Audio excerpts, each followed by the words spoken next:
안녕하세요, 노 대표입니다. 오늘은 계약갱신 요구권에 대해서 한번 알아보도록 하겠습니다. 자, 가시죠.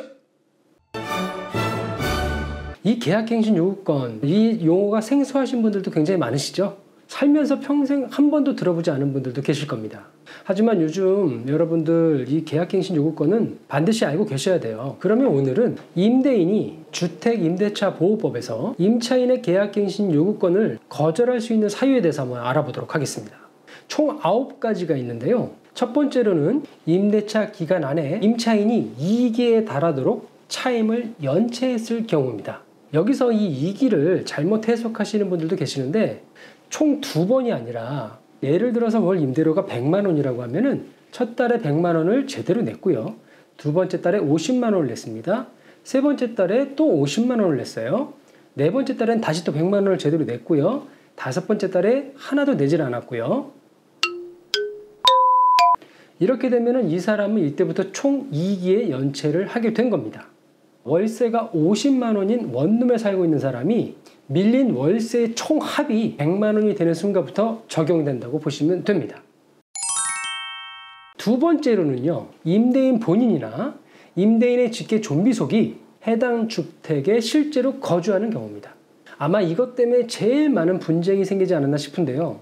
여기서 직계 존속이라는 것은 부모나 조부모, 또 직계 비속은 자녀나 손자녀 등이 있습니다. 이 해당되는 사람이 주택에 들어와서 2년 이상 산다고 하면은 계약갱신 요구권을 거절할 수 있습니다. 세 번째로는 임차인이 거짓이나 그 밖에 부정한 방법으로 임차를 한 경우입니다. 예를 들어서 임차인이 가짜 신분증으로 계약을 했다든지 원래 주택으로 계약을 했는데 다른 불법적인 용도로 사용을 한다든지 이랬을 경우도 계약갱신 요구권을 거절할 수 있고요. 네 번째는 임대인하고 임차인이 서로 합의해서 임차인에게 상당한 보상을 한 경우입니다. 예를 들어서 임대인하고 임차인을 합의해서 어느 정도 상당하는 이사비를 지원을 해준다든지 또는 그 이상의 보상을 했을 때 계약갱신 요구를 거절할 수 있습니다. 근데 만약에 실제로 보상이 이루어지지 않았다면 그렇게 되지 않습니다. 다섯 번째는 계약서상에 좀 많이 나오는 경우죠. 임차인이 임대인의 동의 없이 주택의 전부나 일부를 전대한 경우예요. 결국은 임대인의 동의 없이 한 전대는 계약을 해지할 수 있는 사유도 되기 때문에 계약갱신 요구권을 거절할 수 있습니다. 여섯 번째는 임차인이 임차한 주택의 전부나 일부를 고의나 중대한 과실로 파손한 경우입니다. 정말 임차인도 잘 받아야 되는 게 가끔가다 어떤 이상한 임차인은 입주를 하시자마자 막 파손시키고 부수고 하는 경우가 있어요. 이럴 경우에는 갱신 요구를 거절할 수 있고요. 예를 들어서 화기를 방치해두는 경우도 이런 것도 거절 사유가 됩니다. 일곱 번째는 많지는 않겠지만 해당 주택의 전부나 일부가 멸실돼서 임대차 목적을 달성할 수 없는 경우입니다. 여덟 번째는 대부분은 철거하거나 재건축을 하는 경우인데요. 임대차 계약 시에 미리 재건축에 대해서 임차인한테 고지를 한 경우도 적용이 되고요.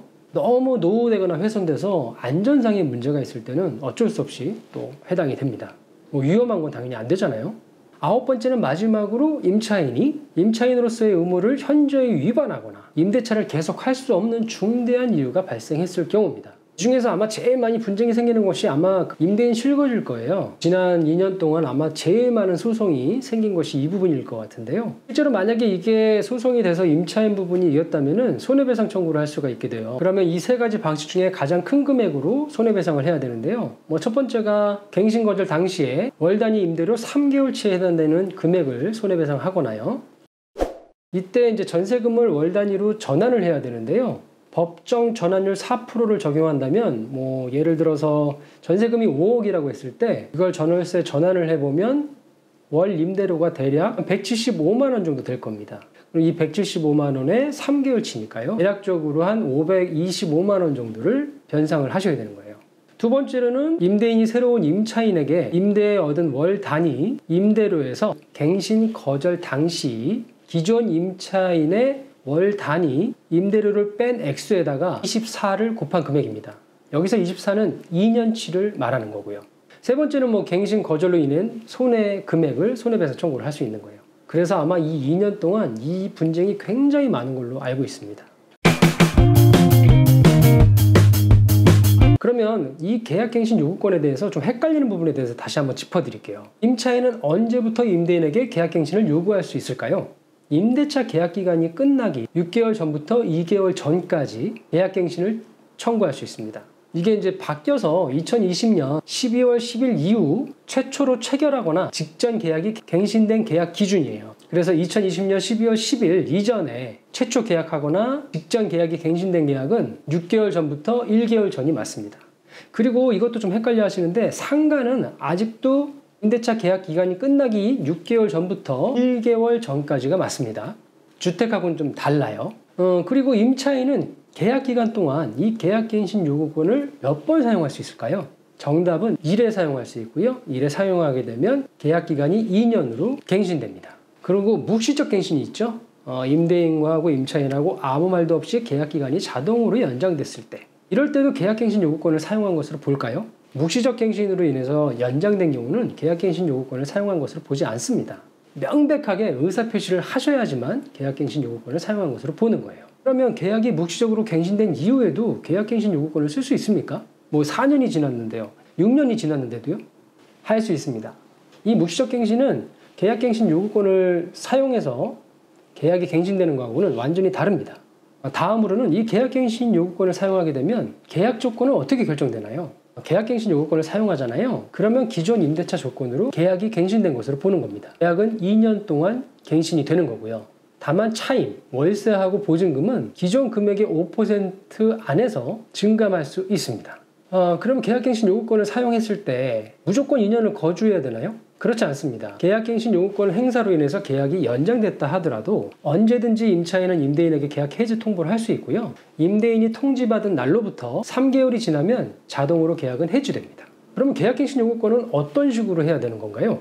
공식적인 방법이 있나요? 계약갱신 요구권은 특별한 방법은 없어요. 구두로 하셔도 되고요. 전화로 하셔도 되고요. 요즘 또 카카오톡 좋잖아요. 카카오톡으로 하셔도 되고요. 문자 메시지로 하셔도 됩니다.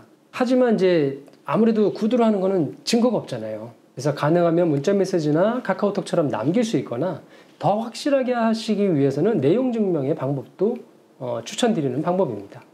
그럼 마지막으로 계약갱신 요구권을 사용해서 다시 한번 계약서를 써야 되나요? 하는 질문도 할 수 있는데요. 임대차 계약서를 반드시 다시 작성해야 되는 건 아니에요. 묵시적 갱신과 동일하게 기존 임대차 계약을 그대로 이어가기 때문에 안 하셔도 되지만요.